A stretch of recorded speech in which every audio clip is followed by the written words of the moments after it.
నగరంలోని పలు పెట్రోల్ బంకుల వద్ద నో స్టాక్ బోర్డులు దర్శనమిస్తున్నాయి. స్టాక్ ఉన్న చోట భారీగా వాహనదారులు క్యూ కట్టారు. ఇప్పటికే డీజిల్ లేకపోవడంతో ఆటో డ్రైవర్లు తీవ్ర ఇబ్బందులు పడుతున్నారు. ప్రస్తుతం పెట్రోల్ స్టాక్ కూడా లేకపోవడంతో వాహనదారులు ఆందోళన చెందుతున్నారు.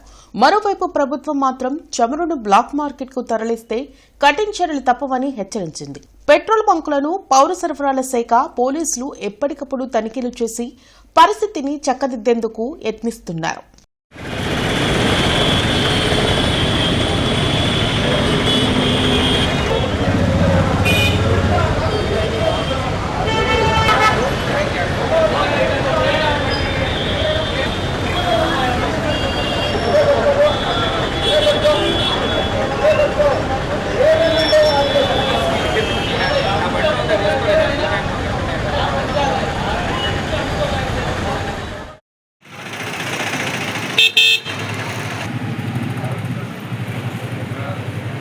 ఆయన చెప్తున్నాడు 4,000 కొట్టించుకొని వెళ్తున్నాను.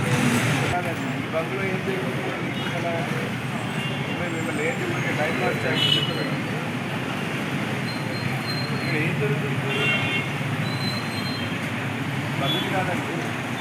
ఆయన ఊరికే లోకల్ చెట్లు తిరగడానికి ఆయన టైంలో క్యాన్సర్ 10,000 కాదండి, 1000 ఉండేది. 2,000 ఎందుకు ఉంటుంది? పెట్రోల్ పెట్టేది 2,000 కాదు, 1000 రాలేదు కాదు. నేను చెప్తున్నాను, కనుక్కొని రూల్ పొజిషన్ కనుక్కొని చెప్తున్నాను.